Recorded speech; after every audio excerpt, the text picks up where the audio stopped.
Bom, nós semana passada vimos o capítulo 5, onde Paulo trata daquele problema de moralidade do camarada que estava dormindo com a madrasta, fazendo sexo com a madrasta. Não se sabe se o pai dele era vivo ou não, mas de qualquer forma era um pecado muito feio, muito sério, né? E pela atitude de Paulo, a gente pressupõe que os passos anteriores de disciplina já tinham sido dados, porque o camarada estava sendo expulso da igreja. E Paulo os acusa, né, de tolerar essa imoralidade, que é uma imoralidade superior ao dos gentios, ou seja, nem os gentios toleram que alguém durma, faça sexo com a madrasta. Entretanto, a igreja de Corinto tolerava isso ali. E Paulo é muito duro com eles, orienta que a igreja não se associe com crentes que são expulsos da igreja, né, porque estão obstinados em pecado. Aquela passagem não se associar com os impuros, mas são aqueles que, dizendo-se irmãos, têm comportamentos imorais. Né? Aí no capítulo 6, Paulo trata do litígio entre os irmãos, que também acontecia muito na igreja muito beligerante, muita encrenca, muita briga, e as brigas acabavam na justiça, muitas delas, né? Na justiça dos pagãos, né? Nos tribunais pagãos, nos tribunais dos juízes iníquos. Né? E Paulo os repreende por isso, porque as eventuais desavenças entre os irmãos, o só existirem já são vergonha, já são vergonhosas, mas em existindo, elas devem ser tratadas pelas pessoas da igreja, pelos sábios, pelos mestres da igreja, pelos pastores da igreja, pelos irmãos maduros da igreja, né? Nunca diante de injustos que não têm a menor credencial para expressarem a justiça de Deus nas questões entre os irmãos. E Paulo recomenda que é melhor sofrer o dano, sofrer o prejuízo, do que uma briga, uma desavença, desaguar numa necessidade de mediação. Então, em nome da unidade cristã, do amor cristão, é preferível que soframos as perdas, os danos. Né? No capítulo 6, verso 12, Paulo promove um estreitamento da moralidade cristã, todas as coisas são listas, mas nem todas convêm, ou seja, de todas as coisas que são listas, porque a Bíblia aponta uma série de práticas ilícitas, né? Das coisas que me são lícitas, muitas são inconvenientes e, portanto, eu não devo praticá-las. Né? E das coisas que me são lícitas, de que não há proibição bíblica, eu não posso me deixar escravizar por nenhuma delas. E no capítulo 6, versos 13 a 20, Paulo entra então nas práticas ilícitas, tratando especificamente da porneia, da imoralidade sexual. Se vocês se lembram da minha primeira aula, a cidade de Corinto era uma cidade muito promíscua, né? Corintiana era sinônimo de prostituta. Era uma cidade com muitos templos pagãos, muitos cultos pagãos eram regidos a orgias sexuais, as práticas imorais eram muito comuns naquela sociedade. O adultério ele era plenamente aceito, se praticado por homens, né? Por mulheres não, né? Mas por homens sim. Os homens poderiam buscar alívio para suas necessidades sexuais com prostitutas, ou os mais abastados com escravas ou até com crianças escravas, né? E eram adquiridas justamente para satisfazer os desejos sexuais dos seus senhores. São práticas horrorosas, né? Horrendas, terríveis. E a igreja nasce naquela cultura e Paulo está tentando purificar a igreja dessas práticas que eram tão aceitas socialmente. Né? E Paulo entra então no capítulo 7 do casamento, a gente leu o capítulo todo na aula passada, né? E Paulo, ao tratar do casamento e das condições das pessoas, né? Viuvez, casamento misto, casamento com incrédulo, prática de sexo dentro do casamento. Ao tratar desses assuntos, Paulo menciona uma carta anterior dos Coríntios, né? Uma carta anterior. Então, aqui no capítulo 7, a gente, a partir das respostas que Paulo dá àquela igreja, a gente consegue inferir com uma boa dose de certeza quais foram as perguntas que eles fizeram. A primeira pergunta que nós respondemos a semana passada teria sido essa, né? Não seria melhor, então, evitar o sexo, já que a prática sexual, tal como a nossa sociedade aceita, é tão indecorosa, é tão vergonhosa diante de Deus? Não seria melhor, então, todo mundo evitar o sexo e partir para o celibatário, né? Partir para o celibato, todo mundo se tornar celibatário? E lembrando, né, que eu mencionei que havia 4 tipos de casamento naquela sociedade. O primeiro tipo de casamento, né, um casamento entre os escravos, que eles não tinham nenhuma formalização, nem sacerdotal, nem civil, eles simplesmente passavam a compartilhar a mesma tenda, então, contubérnio, ou seja, companheiros de tendas, né, era um tipo de casamento, e muitos da igreja viviam essa realidade, porque muitos da igreja, eles eram escravos.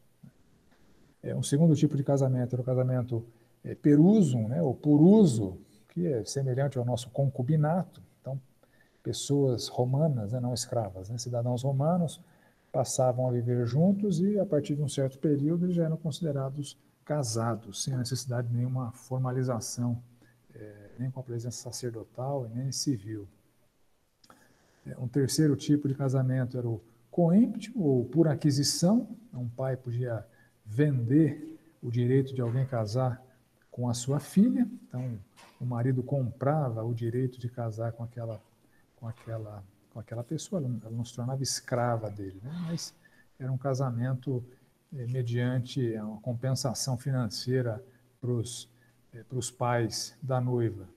E o quarto tipo de casamento, o confrareatio, né, em latim, literalmente, é o casamento com bolo, que é basicamente o nosso modelo de casamento.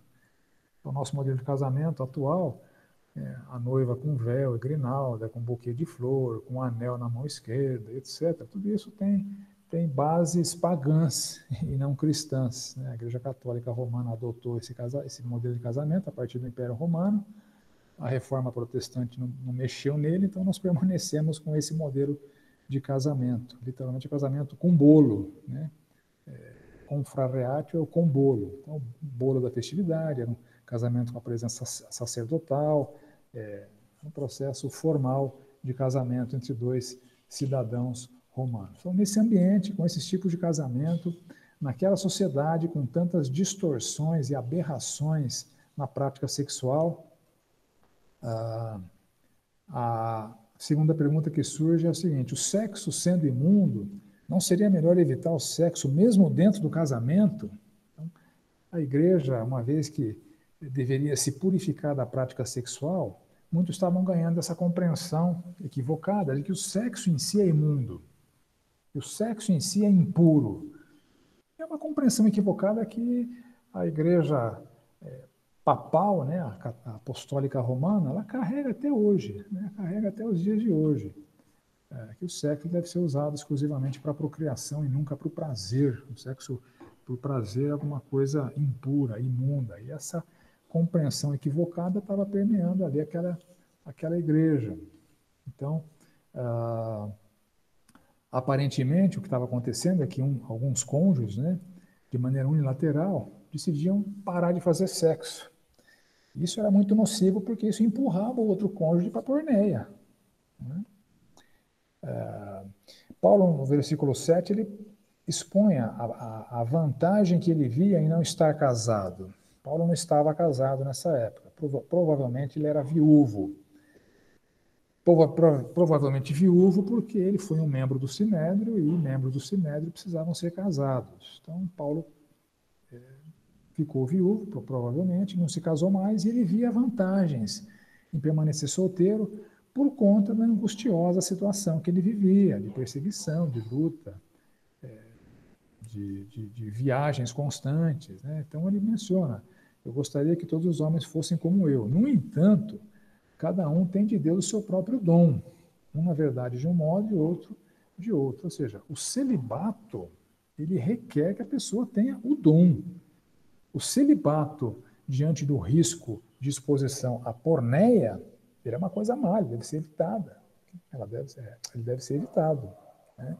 Então, apesar da vantagem circunstancial de permanecer solteiro, Paulo, então, traça as diretrizes para o sexo dentro do casamento. E Paulo expõe ali que o sexo dentro do casamento ele não é só puro, ele é dívida. Os cônjuges têm a obrigação de dar plena satisfação um para o outro, para que ambos estejam protegidos da porneia.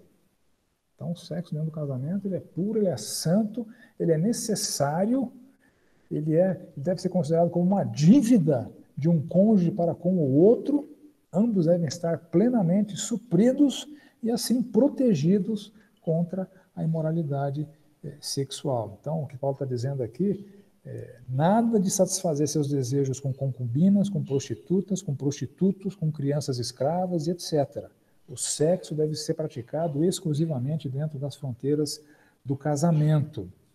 E todas as necessidades sexuais de cada cônjuge devem estar plenamente supridas. Sexo é dívida. Sexo é dívida. A esposa não tem poder sobre o seu próprio corpo, e sim o marido. E o marido não tem poder sobre o seu próprio corpo, e sim a esposa. Então, esse é o padrão bíblico, esse é o padrão de Deus. É um padrão, naquela sociedade, extremamente contracultural. Imagina, a mulher ter esse tipo de direito sobre o corpo do seu marido, era absolutamente incompatível com aquela sociedade que desvalorizava, desmerecia as mulheres. Mas é o padrão de Deus. Sexo é dívida. Cada cônjuge tem que estar plenamente suprido dentro do casamento, né? As mulheres têm o mesmo direito que os homens. No verso 5, não se privem um ao outro, ou seja, nunca parem de praticar o sexo, nunca parem de promover o prazer sexual dentro do casamento. Privar é destituir, é causar um dano para o cônjuge. E a única condição, a única exceção que a palavra de Deus abre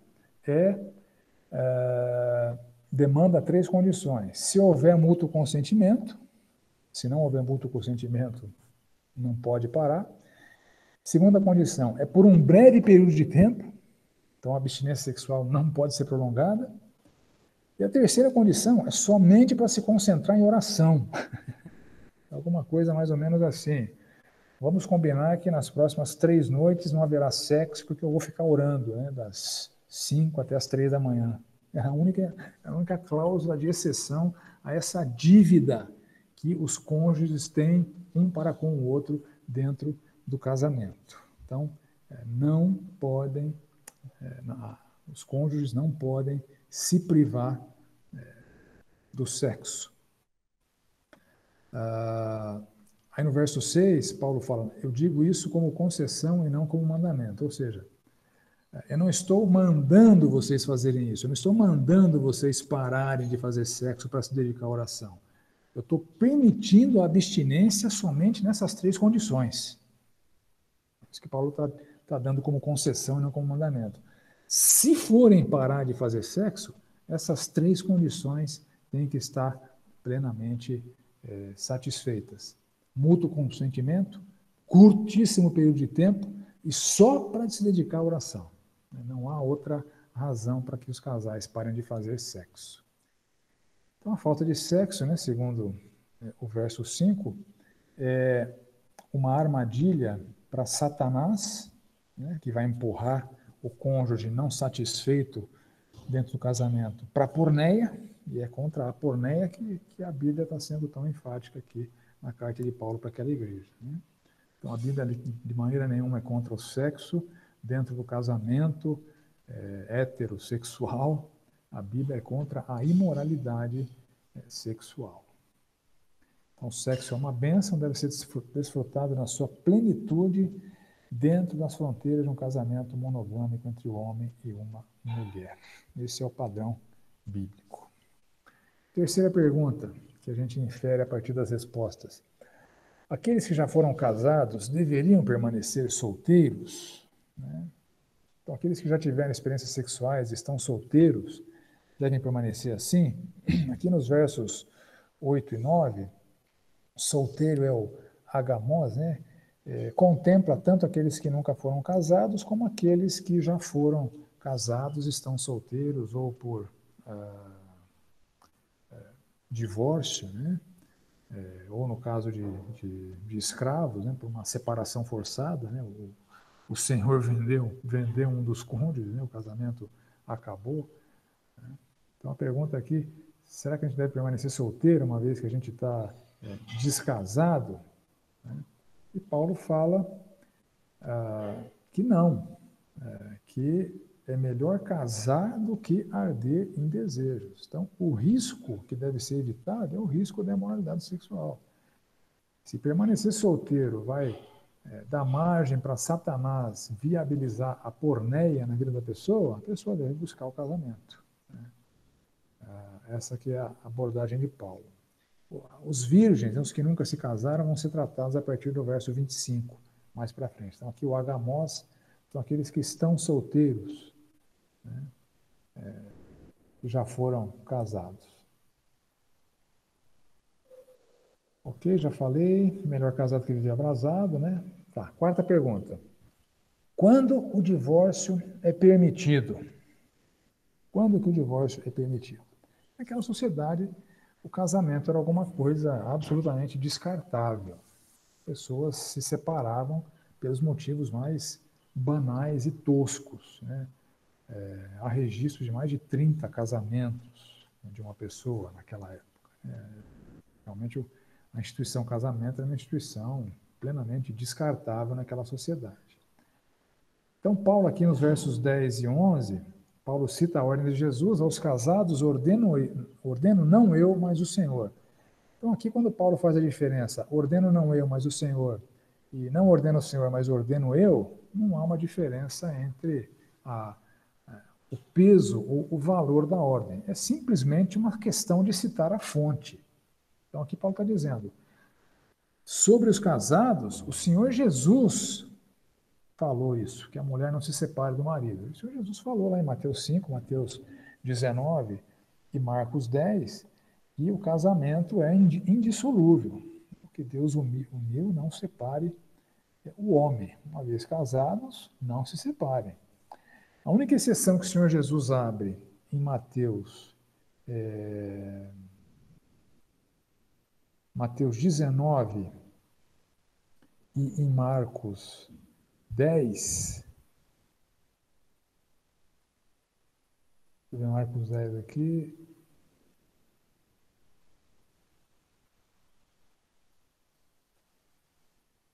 Mateus 19 e Mateus 5. Mateus 19 e Mateus 5. Tanto em Mateus 19 quanto em Mateus 5, há uma cláusula de exceção para o divórcio, que a não ser em caso de relação sexual ilícita, porneia.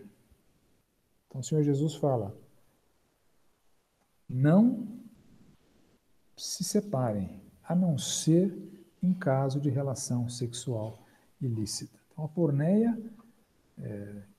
era uma cláusula de exceção que o Senhor Jesus abriu, que poderia deflagrar o divórcio, a separação, ou seja, o cônjuge traído pelo outro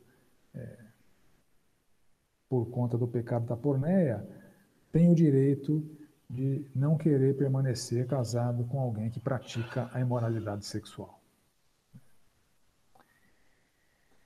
Então, essa exceção aberta por Jesus, há aqui o debate: a exceção permite o recasamento ou não? A cláusula de Mateus 5, de Mateus 19, ela parece que, uma vez que é permitido que o casamento seja desfeito, o cônjuge traído estaria livre para se casar novamente. Né? Isso é o que nós na igreja entendemos, é o que nós na igreja temos praticado, mas é alguma coisa que é debatível. Então, temos praticado assim: pessoas que eventualmente são traídas pelos seus cônjuges, isso deflagra o adultério, nós entendemos que essa pessoa pode se casar novamente. Então, entendemos primeiro que o divórcio é permitido pela cláusula de exceção do Senhor Jesus e que o casamento, uma vez desfeito, a pessoa que foi traída pela imoralidade sexual, ela está livre para se casar novamente. Alguém abriu o microfone? Tem alguma pergunta? Eu abri. Vladimir, eu queria saber, no caso... bom, desculpa, Lígia, fica à vontade. Minha, depois eu acho que Alex... Pode continuar, desculpa. Tá. No caso, assim, se houver um casamento cristão, agressividade, aí, nesse caso, pode acontecer o divórcio ou não? Porque aí não houve, enfim, adultério. Nesse caso, pode acontecer. Se minha dúvida, no caso de que está havendo agressão. Eu acho que no caso de um dos cônjuges estar em risco, ou no caso dos filhos estarem em risco, a gente tem que promover a preservação da vida, né? A gente não pode expor as pessoas a risco, né?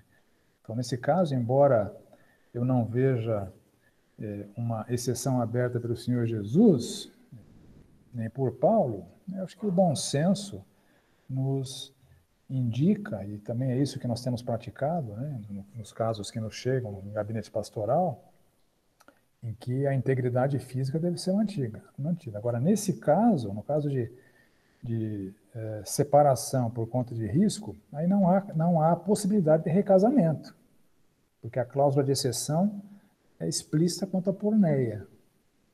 É isso que nós temos praticado, né? Então, quer separar? Separa, mas não pode casar de novo. O novo casamento seria um pecado. Né? Ok, tá bom. Obrigado. Interessante, Vlá, uma conexão forte com a pergunta da Lígia, inclusive. Eu não sei se você acompanhou, mas no final do ano passado, o Wayne Grudem, um teólogo famoso, calvinista, publicou um estudo, resultado de um artigo, de uma pesquisa dele, justamente nesse versículo 15, do capítulo 7 de 1 Coríntios. Você soube desse artigo, dessa publicação dele? Não soube, não. E o Grudem não é um cara que eu leio, não. Imaginei. Enfim, acho que pode contribuir alguma coisa para a discussão. Ele indica que ele mudou, depois de muitos anos, a opinião dele a respeito dos casos em que o divórcio seria permitido, em função de um estudo exaustivo do uso desse termo, que é lá em 7,15, em tais casos. Ele faz uma pesquisa das 52 ocorrências desse termo no Novo Testamento. E ele identifica o seguinte: esse em tais casos não se refere em nenhuma das outras 52 ocorrências especificamente àquele cenário que está sendo apontado no versículo, mas em casos semelhantes. Então, nesse caso aqui, ele está descrevendo a situação em que uma esposa submetida a um tratamento abusivo por parte de um marido descrente deixa a casa, né? Ele vai dizer, em tais casos, se refere a todo tipo de situação análoga a isso, e não exclusivamente a situações de um marido descrente, uma esposa crente. Portanto, em casos de abuso perpetrados por um marido cristão contra uma esposa cristã, ou seja, não é uma situação de porneia, né? A esposa pode se divorciar e estaria liberada para se casar. O estar liberada para se casar, eu acho que é um pouquinho forçação de barra, né? Porque esses estudos de vocábulos, eles são complicados, porque eles podem levar, na minha opinião, a algumas conclusões que não refletem a vontade de Deus, né? Os idiomas são dinâmicos, né? E as palavras, em certos contextos, elas ganham conotações e pesos que em outros contextos não são os mesmos, né? Então, fazer teologia em cima de vocábulo, assim, eu acho que é meio temerário, né? O que a gente tem de mandamento bíblico, ou de concessão bíblica, ou de exceção bíblica, é isso, né? De porneia, por conta de Mateus 19 e Mateus 5, No caso de as pessoas estarem em risco, seja a esposa ou seja o marido, é uma questão de bom senso, né? Embora a Bíblia não trate especificamente desse tipo de exceção, eu creio que temos parâmetros bíblicos que nos permitem recomendar o divórcio quando a pessoa está em risco, né, para preservar a sua vida, para preservar a sua integridade física, para preservar a integridade física dos filhos. Mas, em estando livre por conta do risco, liberar para casar de novo, aí já extrapola um pouco o que a gente tem de parâmetro explícito da palavra de Deus, né? Agora, a pessoa pode, eventualmente, tomar a decisão de desobedecer a palavra e dar um passo e casar. Então, foi uma desobediência à palavra, porque muitos fazem isso, né? Muitos crentes se divorciam, contrariando o mandamento bíblico, se casam de novo, têm filhos, depois querem voltar para a igreja. Então, é uma situação que é irreversível. Como é que você vai fazer mandar a pessoa abandonar o cônjuge atual com a qual ela tem filhos para voltar para a primeira esposa que já casou de novo, já está com outra... Então, tem situações na vida que são irreversíveis. Então, nesse caso, meu caro, confessa os seus pecados e toca a vida. Fazer o quê? É uma situação irreversível, né? Toca a vida, confessem, reconhece que não deveria ter feito isso, mas fez. Né? Agora, o que está feito, é irreversível. Né?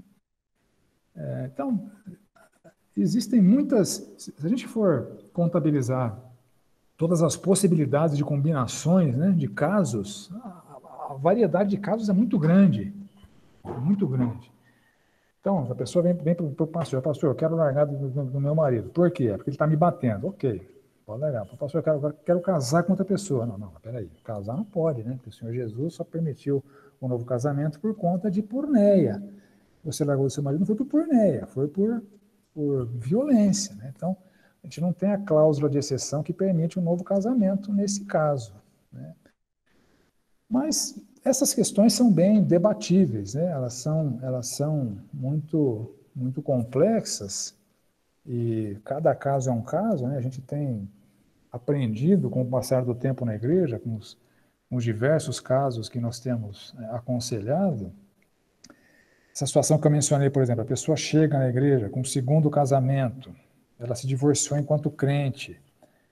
A gente aceita a pessoa como membro? Então, cara, vamos lá, vamos tratar dos seus pecados. Você reconhece que isso foi pecado? Reconhece. Né? Tem que pedir perdão para alguém? Vai lá e pede perdão para alguém. Restabeleceu sua comunhão com alguém? Restabeleceu. Então, admite como membro. Não tem problema. Agora, essa pessoa pode ser líder da igreja? Aí não, né? 1 Timóteo 3, Tito 1, é marido de uma só mulher, né? Então, o padrão bíblico para a liderança, o padrão bíblico para alguém que vai ser modelo para o rebanho, é que tem um casamento modelar. Uma pessoa que perdeu a prerrogativa de ter um casamento modelar, ela perde a prerrogativa de ser um líder da igreja. Mas também não diminui, não deprecia a possibilidade que ela tem de servir na igreja. Ela serve em outras funções, que não em função de liderança. Então, é sempre possível reconciliar. É sempre possível reconciliar com Deus, é sempre possível reconciliar com a igreja, independente dos erros do passado. E em termos de casamento, há situações que são irreversíveis, né? Novas famílias são formadas, pessoas que estão no terceiro, quarto casamento, né? Os cônjuges anteriores já estão em outros casamentos também. Então, confesse os pecados, pede perdão para quem tem que pedir, acerta a vida com Deus e assume o compromisso de se manter fiel a esse casamento agora, né? É isso que é o que a gente recomenda. Mais alguma pergunta, gente? Ok. Então, o padrão de vontade de Deus é que o divórcio não aconteça. E mesmo em caso de porneia, o perdão é melhor. E muitos casamentos, eles foram resgatados apesar da porneia. Não é uma cláusula mandatória. Traiu, tem que largar. Não é assim. O perdão é sempre o melhor caminho, né? Mas pode acontecer, verso 11, né? Se separar, tá vendo? Aos casados ordena, não é, mas o Senhor, que a mulher não separe do marido. Se separar, e não sendo por causa de porneia, como o Senhor Jesus Cristo disse, não se case de novo, que se reconcilie com seu marido. E que o marido não se divorcie da sua esposa. Então, várias situações da vida podem levar ao divórcio. Se separar, não se case de novo ou se reconcilie com seu marido. Né? Então, eles não estão livres para casar novamente, exceto no caso de porneia. Isso é o que... essa é a prescrição bíblica. Uma pessoa que quer seguir a Bíblia deveria seguir essa prescrição. Né? E eu acho temerário algum estudo de vocábulo abrir alguma exceção ao que está explícito na Bíblia. Né? Então, isso é o que está explícito na Bíblia. Né? Se separar, não se casa de novo. Não se reconcilie com seu marido. A única exceção ao verso 11 de 1 Coríntios 7 e Mateus 5 e Mateus 19, né? Que o Senhor Jesus abriu a cláusula de exceção. Tá? Quinta pergunta. Posso me separar do meu cônjuge incrédulo? Então, a pergunta aqui é bem pertinente. Uma vez que o casamento misto ele é proibido, né? Uma vez que Deus proibiu que o seu povo, pessoas do seu povo, se casem com pessoas do mundo, isso é uma proibição explícita na Bíblia, tanto no Antigo quanto no Novo Testamento. Né? Então, muitos da igreja, eu estou casado aqui com um descrente, ou porque um dos cônjuges se converteu, ou porque a pessoa desobedeceu a ordem de Deus e se casou com um descrente. Né? Então, eu posso me separar, uma vez que meu cônjuge é descrente? E a resposta, aos mais digo eu, não, Senhor. Ou seja, o Senhor Jesus não falou disso, é isso que Paulo está dizendo. O Senhor Jesus não falou disso. Eu vou tratar desse assunto, Paulo está dizendo. Jesus não tratou, mas eu vou tratar. Então, o que eu já falei, não diminui a importância das instruções, somente distingue a fonte. Tem coisas que o Senhor Jesus falou e tem coisas que o Senhor Jesus não falou, mas está falando através da Bíblia, através dessa carta à igreja de Corinto. Né? Eu posso me separar do pagão para me casar com um santo? Uma pergunta bem espiritual, né? Eu estou com um marido incrédulo aqui, eu estou com uma esposa incrédula, vou me largar dessa para me casar com uma esposa santa, né? Ou com um marido santo. Né? E a resposta de Paulo é o seguinte, o casamento misto, quando um crente decide casar com um descrente, é proibido. Em 1 Coríntios 7:39, ele fala explicitamente disso. A mulher está ligada enquanto vive o marido, contudo, se falecer o marido, fica livre para casar com quem quiser, mas somente no Senhor. Então, o casamento misto, ele permanece como prescrição proibitiva desde o Antigo Testamento. Né? No Antigo Testamento não era xenofobia, era uma cláusula de proteção da adoração a Deus. Né? O casamento com estrangeiros ele era permitido no Antigo Testamento. Se o estrangeiro se convertesse ao judaísmo, a gente vê vários casos na Bíblia, né, de pessoas que eram estrangeiras e foram aceitas na nação de Israel, Ruth, Raabe, né, o próprio Urias, né, o Eteu, né, esposo de Batseba, né, que sua morte foi provocada pelo rei Davi, né, por conta do adultério com Batseba, mas enfim, são pessoas que não eram do povo de Deus e foram aceitas no povo de Deus, puderam se casar com pessoas do povo de Deus, então não era xenofobia, era uma proteção da adoração. Né? E Salomão é mencionado como tendo pecado nesse particular por Neemias 13 fala do pecado de Salomão, que tomou para si mulheres pagãs. Né? O casamento misto é proibido pelo potencial de desvio do cônjuge, pelo potencial de desvio dos filhos. Entretanto, versos 12 a 15, se o crente desobedecer e se casar, ele não pode se separar. Está na mesma condição de um casamento misto que surge quando um dos cônjuges se converte. Né? Se algum irmão tiver casado com uma mulher não crente e esta concorde em morar com ele, não se divorcie dela. Se uma mulher estiver casada com um homem não crente e esse consente em viver com ela, que senão não se divorcie do seu marido. Então, o casamento, uma vez consumado, né, o casamento é uma ordem de Deus para a raça, casamento, uma vez consumado, ele deve ser mantido, mesmo que eventualmente fora do padrão bíblico de casamento entre pessoas do povo de Deus. Aí Paulo menciona que o cônjuge incrédulo é santificado, obviamente não se trata de salvação, se trata de um desfrute de bênçãos, uma vez que Deus derrama bênção sobre o cônjuge crente, o cônjuge descrente acaba se beneficiando dessas bênçãos, né? Os filhos dessa união também desfrutam da fonte de bênçãos. Então, Paulo combate o divórcio por motivo de falta de fé do outro cônjuge. Então, o casamento é considerado santo porque um dos cônjuges é crente. Não é o ideal de Deus, mas uma vez consumado, ele deve ser mantido. Ou seja, o casamento misto é proibido provocar, mas uma vez que acontece, mesmo que por desobediência, ele tem que ser mantido. Uma vez consumado o casamento, mesmo que por desobediência a Deus, ele deve ser mantido. Segunda cláusula de exceção por divórcio está aqui nesses versos, né? Se ele concorda em morar com ela. Mas se o não crente quiser separar-se, que se separe. Em tais casos não fica sujeito à servidão nem o irmão nem a irmã. Deus chamou vocês para viverem em paz. Então aqui, o não ficar sujeito à servidão,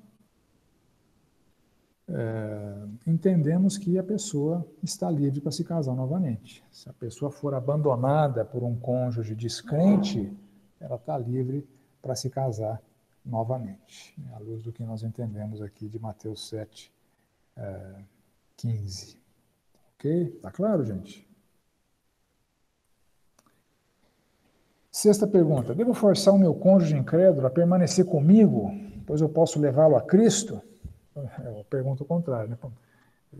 O meu cônjuge incrédulo, ele quer sair fora do casamento, eu quero forçá-lo a ficar comigo, porque eu posso levá-lo a Cristo, né? Então, a resposta de Paulo aqui: você é uma mulher como sabe salvar seu marido, ou você é um marido como sabe salvar sua mulher. Ou seja, se o cônjuge incrédulo quiser sair do casamento, ele não deve ser forçado a permanecer no casamento. A evangelização não é desculpa para manutenção de um casamento quando o cônjuge descrente quer sair, quer partir, quer abandonar. Então, nesse caso, é para deixar. Aí nos versos 17 a 24, Paulo faz uma espécie de síntese, né? Permaneçam como estão em relação ao casamento. Então, assim como em relação à circuncisão ou com a situação de ser ou não escravo, né? Que era uma coisa muito comum naquela sociedade. Permaneçam como estão.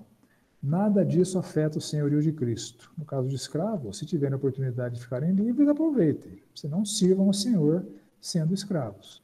Por preço fostes comprados, não vos torneis escravos de homens. Então, o senhorio a Cristo não é maculado por obrigações humanas, né? Sétima pergunta: não seria melhor permanecer virgem, uma vez que o sexo é tão sujo, né, na mentalidade de algumas pessoas daquela igreja? Então, aqui no verso 25, Paulo passa a tratar de virgens, né, com respeito às virgens. Virgens são aqueles que nunca tiveram experiência sexual. E a palavra no original se refere tanto a mulher quanto a homem, né? Virgem é alguém que nunca praticou o sexo, né?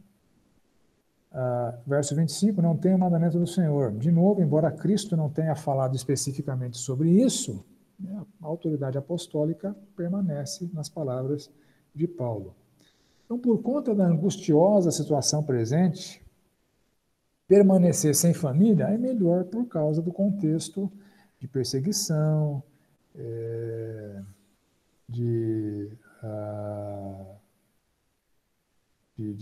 problemas que alguém com família sofreria, né, no caso de precisar fugir, no caso de ser encarcerado, de não ter que presenciar a esposa sendo martirizada, não ter que presenciar os filhos sendo martirizados. Então, por conta da situação angustiosa, permanecer sem família seria melhor.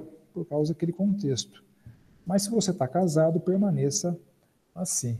Então as perseguições aqui já estavam acontecendo, elas se intensificariam. Paulo escreveu em 56, em 37 anos, no ano 93, o César, né, o Domiciano, ele oficializou a perseguição aos cristãos. Era ilícito ser um cristão. E a desobediência ao decreto do imperador deflagrava uma pena capital. Quem se convertesse ao cristianismo era condenado à morte. Aconteceu 37 anos depois de Paulo escrever o que escreveu. Então, nesse contexto, era melhor não ter família, né? Era melhor não ter família, porque se manter como crente escondido, né, só você, é mais fácil do que manter a família toda, né, no anonimato, né, é mais difícil.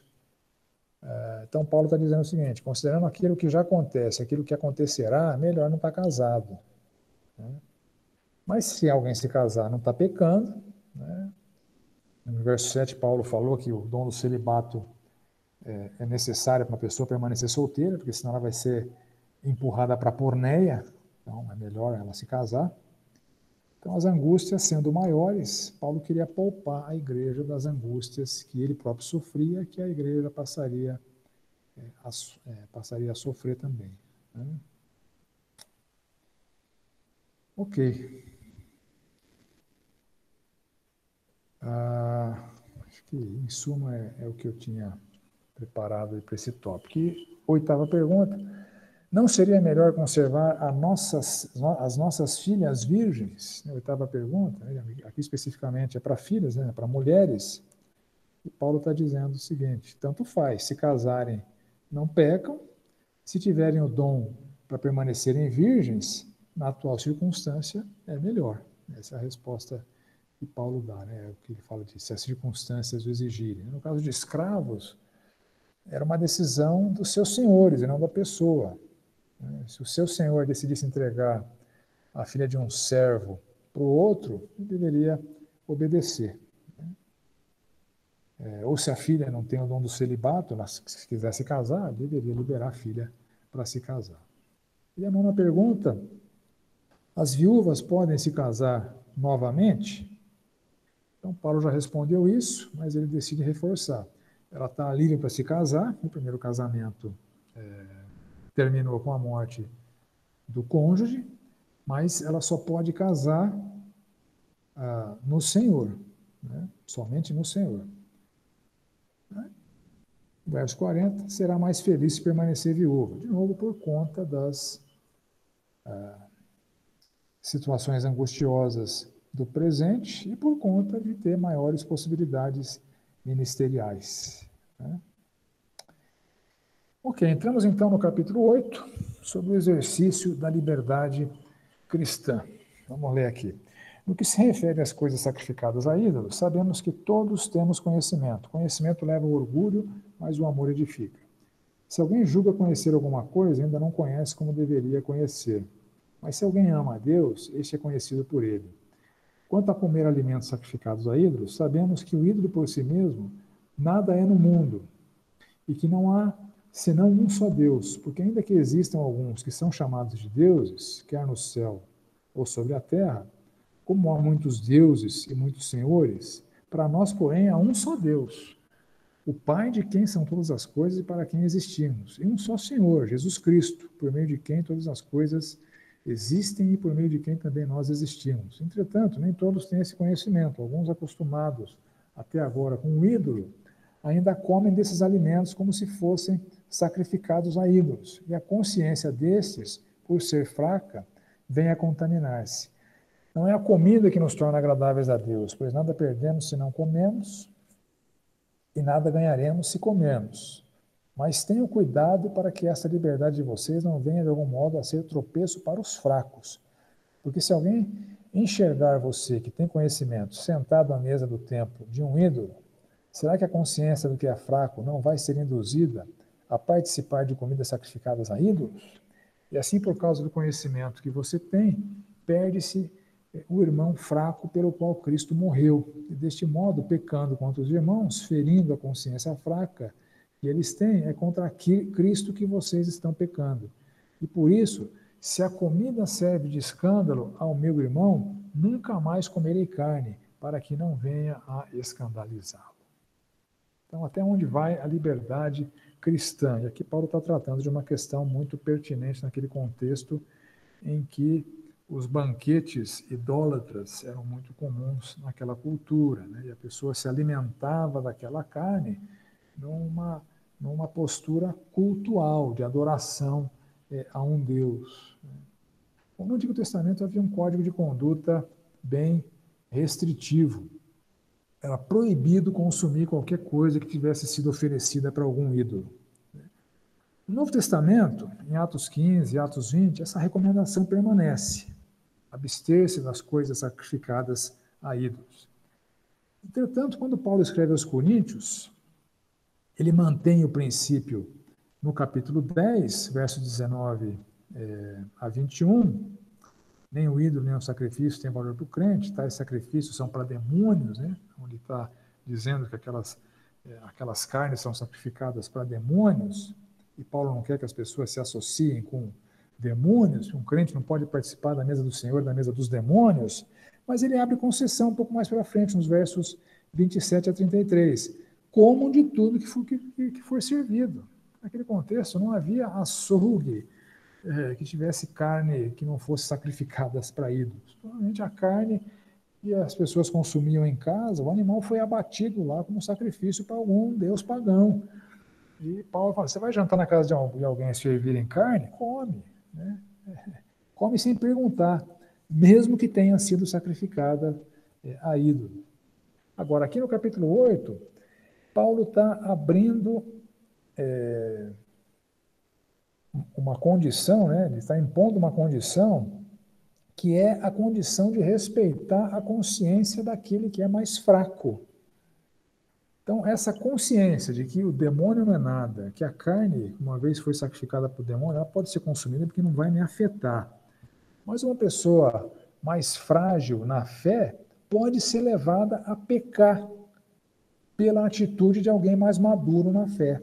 E é isso que Paulo está recomendando aqui. Se o comer carne vai fazer um irmão pecar, eu nunca mais vou comer carne. Então, a liberdade cristã, ela vai até o ponto de não estar levando um outro irmão em Cristo, mais frágil na fé, a cometer algum pecado. Então, tem certas coisas que eu não vou praticar se algum irmão mais fraco, ao me ver praticar, isso pode ser um problema na vida dele. Isso pode levá-lo, de alguma maneira, a pecar. Né? Em Romanos capítulo 14, Paulo também fala, bem-aventurado aquele que não se condena naquilo que aprova. Então, se alguém está fazendo alguma coisa, por exemplo, no caso aqui, comendo uma carne sacrificada a ídolo, e está com a consciência pesada por fazer aquilo, a pessoa está pecando, porque ela, ao achar que aquilo é contra a vontade de Deus, ela está desobedecendo aquilo que ela acha que é a vontade de Deus. Por isso que é bem-aventurado aquele que não se condena naquilo que aprova. Então, Paulo faz aqui no capítulo 8 um estreitamento ainda maior da liberdade cristã, da moralidade cristã. Ele já tinha dito, né, que todas as coisas são lícitas, mas nem todas convêm. Todas as coisas são lícitas, mas eu não me deixarei escravizar por nenhuma delas. São práticas lícitas mais inconvenientes, práticas lícitas mais escravizadoras. Aqui ele está tratando das práticas lícitas, mas que podem levar um irmão mais fraco ao pecado.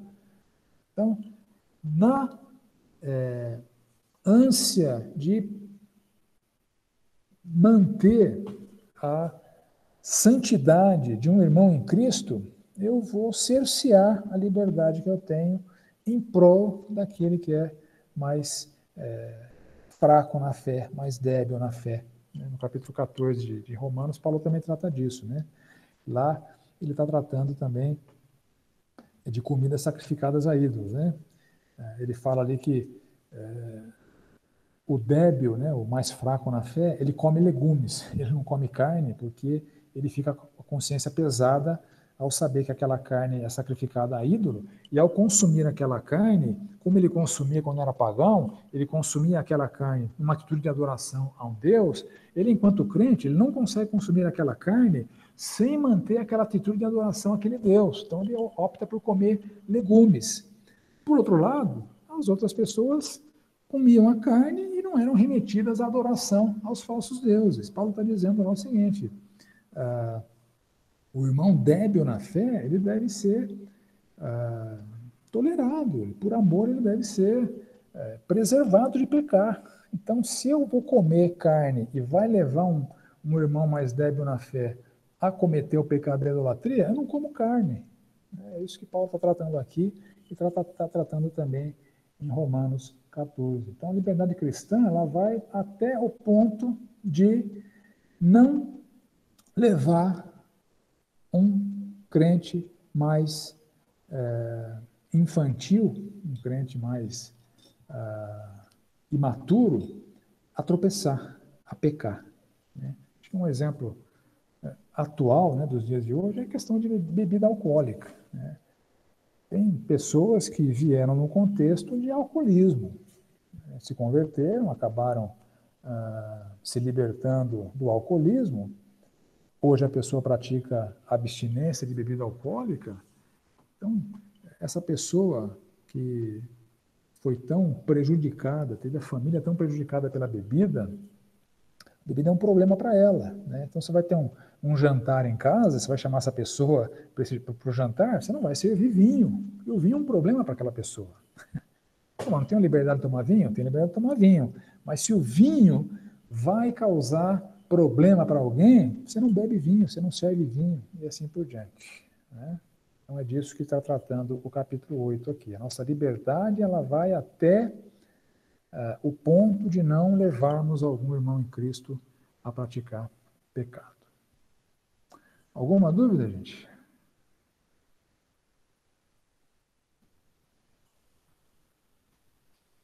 Ok. Então,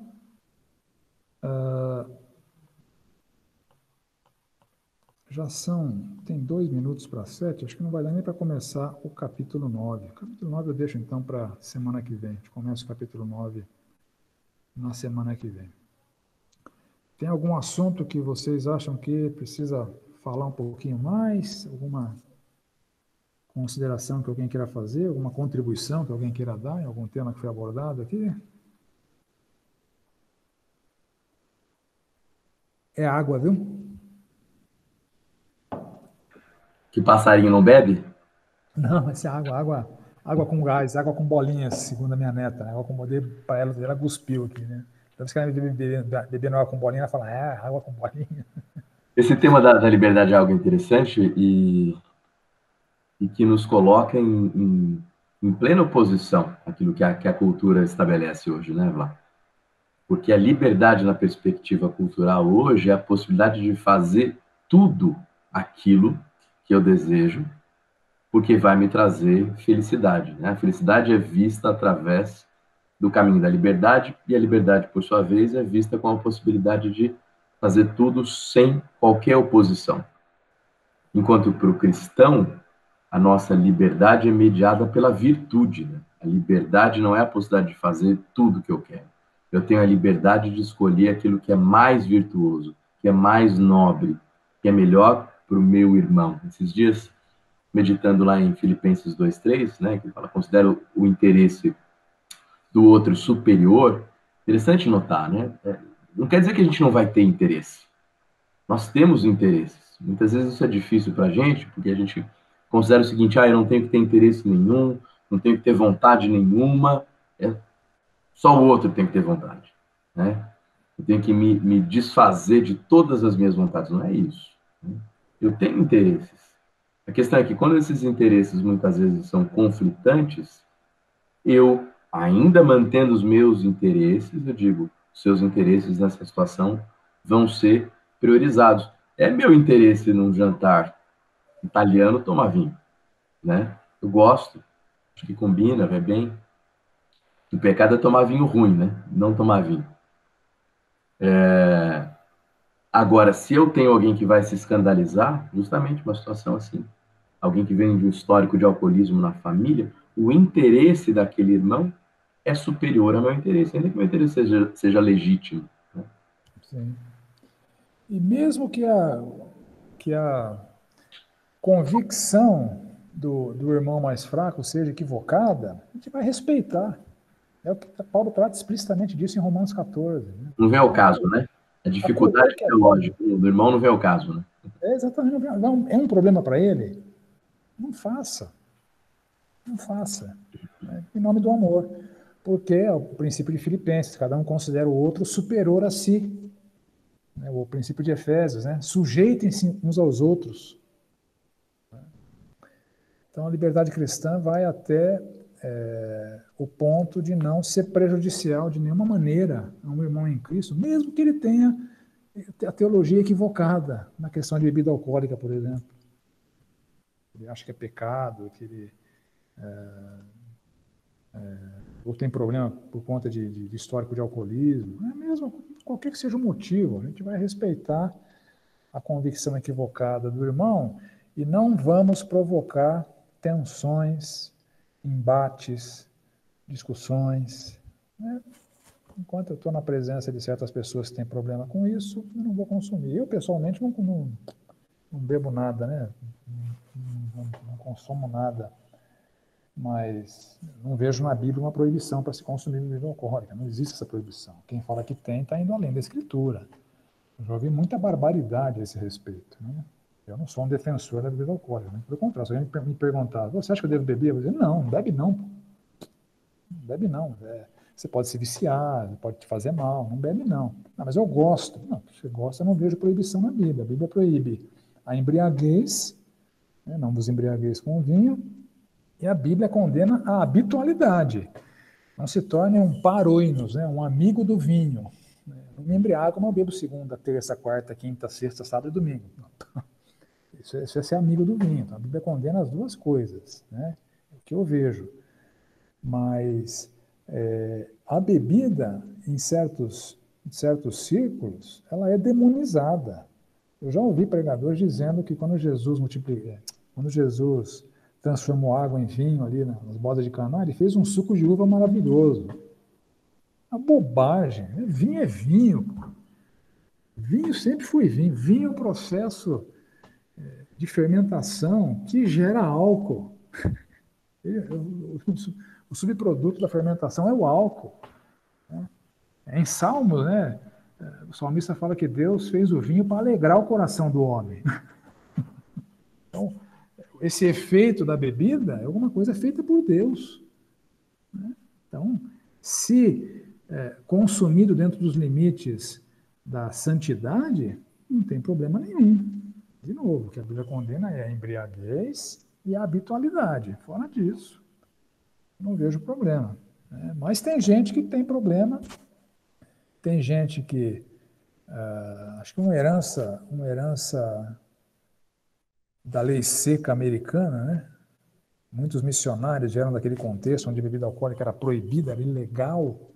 Eles levaram isso para o campo missionário e acabaram pregando a abstinência de bebida como uma virtude cristã. Isso acabou sendo perpetuado em muitos contextos, mas isso vai além do que a Bíblia ensina, né? Então, consumir com moderação, consumir dentro dos parâmetros bíblicos não tem problema, desde que não vá levar nenhum irmão a pecado. Isso é que deve limitar a nossa liberdade, ou a liberdade daqueles que gostam de consumir bebida alcoólica, né? Não é meu caso. Obrigado pela colaboração, Alex. Mais alguma colaboração, gente? Mais alguma consideração? Eu posso perguntar uma coisa? Pode, claro. Então, sobre essa passagem que a gente estudou agora, ela se aplica só a comida e bebida mesmo, ou poderia ser outra situação, como, por exemplo, tatuagem? Veja, esse negócio de tatuagem também é bem debatível, né? Acho que em Levítico 27, talvez, não me lembro. Existia lá uma legislação contra ela. Entretanto, a legislação contra a tatuagem aparece no mesmo texto em que Deus proibiu um certo corte de cabelo. Então, a gente fica numa situação complicada, né? De novo, né? Se alguém me perguntar, posso me tatuar? Devo me tatuar? Não vai se tatuar não, né? Você vai se tatuar, você não vai poder fazer ressonância magnética, você pode contrair alguma doença, né? Mas é pecado fazer tatuagem? Eu não posso afirmar isso.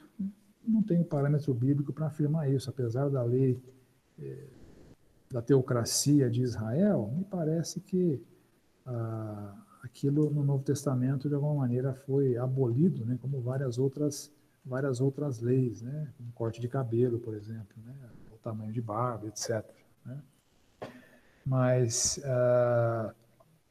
enfim, eu não tenho parâmetro bíblico para dizer que tatuagem é pecado, mas eu tenho parâmetros de profissionais da saúde, por exemplo, tem um material que está gravado no nosso site, inclusive, um material feito por um médico da igreja, o Francisco Sintra, ele dando uma aula médica lá sobre razões médicas para não se fazer uma tatuagem. A pessoa fez tatuagem, ela pecou? Falar isso também está extrapolando o ensino da escritura. Mas a tatuagem é uma marca, seguramente é uma marca da sociedade mundana, né? É uma característica muito promovida nos dias de hoje, né, pela sociedade mundana, é um padrão mundano aí que muitos crentes acabam entrando nesse barco aí e adotando esse tipo de prática, né? Mas, de novo, não vejo parâmetros bíblicos para a gente afirmar que é pecado. Dependendo do que a pessoa tiver no coração ao fazer a tatuagem, ela vai estar pecando. Se a tatuagem for feita para expor uma parte do corpo com uma conotação sensual, ou se a tatuagem for feita com intenção de se associar a alguma gangue aí, alguma tribo do mundo, né? São situações que a gente teria parâmetros bíblicos para dizer que são pecaminosas, né? Mas o ato em si, a gente não tem parâmetro bíblico para dizer que é pecaminoso. Tem, sim, parâmetro médico para recomendar que não se faça. Quando você vai fazer uma ressonância magnética, a pessoa pergunta, tem tatuagem? Se tiver, não faz. Então, você limita o diagnóstico de algumas partes do seu corpo se você fizer uma tatuagem, né? E isso é prejudicial. Só por isso, eu acho que já seria uma razão boa para ninguém fazer, né?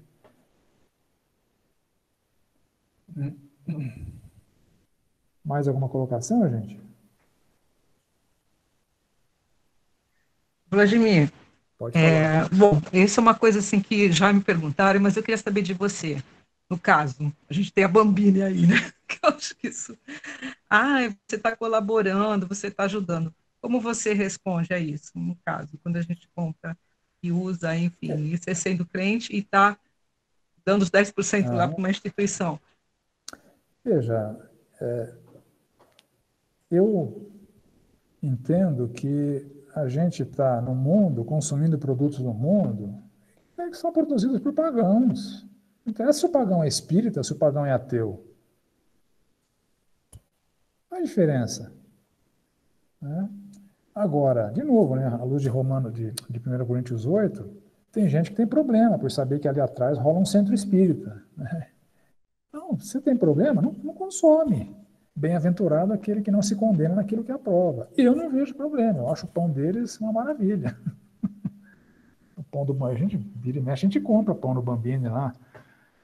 Não é porque é feito por uma instituição não cristã que a gente, se a gente for consumir produto produzido por cristão, primeiro, que a Bíblia não tem essa ordem. E segundo, a gente não vai conseguir, né? Porque a maioria das coisas que a gente consome é feita por pagãos, né? Pagando por material. O que é pior? Um camarada que é espírita ou um camarada que é materialista, ganancioso? Tanto faz. tanto faz. Consome, sem problema, né? Essa história do cirurgião neurológico lá, Não. é aquela história, você tem que se submeter a uma cirurgia extremamente grave, né? Você tem duas opções. Você tem lá um cirurgião, irmão da igreja, canta no coro, é do colegiado da igreja, o irmão, uma bênção. De cada 10 que passam na mão dele, 9 morrem. Aí tem o outro, espírita, mesa branca, recebe, é um cara um tremendo profissional. De cada 10, 10 se salvam. Na mão de qual profissional você vai precisar, vai preferir passar, né? Esse paradigma ele é muito recorrente, né? As pessoas consideram o espiritismo como sendo alguma coisa assim demoníaca, mas tanto faz. Se o cara é espírito ateu, ou espírito ou evangélico que não é convertido, que está cheio também, né? Tanto faz. Paulo já falou aqui, né, em 1 Coríntios, né, de não se associar com os impuros, é com os irmãos que são impuros. Mas com os descrentes, a gente não tem problema em se relacionar com eles, fazer negócio com eles, consumir produtos que eles fabricam. E tanto faz. O espírita não torna alguém mais satânico do que um ateu. Os dois são filhos do diabo, igualzinho. Obrigada. Eu só queria realmente ouvir de você, porque foi mesmo dentro disso que eu falei, porque é complicado a gente viver no mundo e sabe lá se o açougueiro onde você compra também se é ou não é. Então, mas eu queria muito obrigada pela Então, se ele é um contribuição também, ateu, Alex. se ele é um espírita, se ele é imoral, a gente não está fora do mundo ainda, né? A gente estará um dia. Hoje a gente está no mundo, está vivendo aqui, convivendo com as pessoas não cristãs, fazendo negócio com elas, consumindo produtos que elas consomem, e não tem produto mais puro ou menos puro em função da origem de quem produziu, né? O produto é neutro, né? Pode consumir sem problema. Agora, se vai chamar alguém para comer um cachorro-quente na sua casa, né? Que veio do contexto de espiritismo, né, que tem problema com isso. Você vai falar que o pão dele foi feito lá, né, o pão que o diabo amassou lá, pode ser um problema para ele, né? Uhum. Então, à luz de 1 Coríntios 8, você não vai comprar o pão do Bombini, né, para preservar a integridade espiritual do seu irmão em Cristo, né? Acho que é bem pertinente a pergunta, porque vai bem de encontro com aquilo que a gente estudou aqui, né? Então, o impacto que o pão do Bombini vai causar na vida de um irmão em Cristo vai definir se eu vou trazer o pão do Bambini para uma refeição com o irmão ou não, né? Entendeu? Uhum. Bom. Obrigada.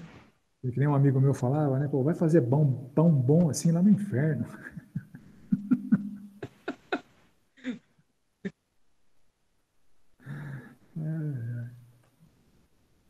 Mais alguma pergunta, gente? Ok, mas foram muito boas as interações, viu? Muito legal. Vamos orar para a gente encerrar o nosso tempo, então?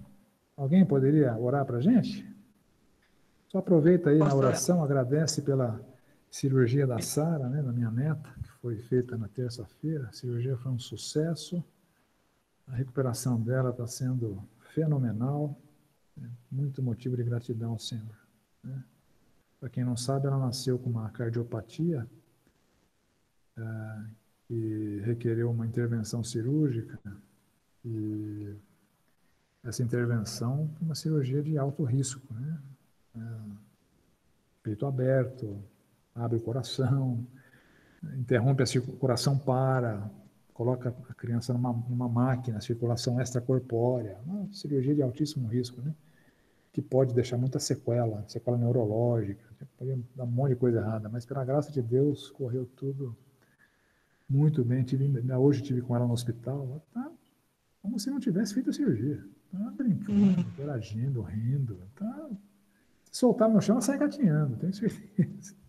Está muito bem, graças a Deus. Então, quem for orar, agradece por ela. Alguém tem mais algum pedido, algum motivo de gratidão?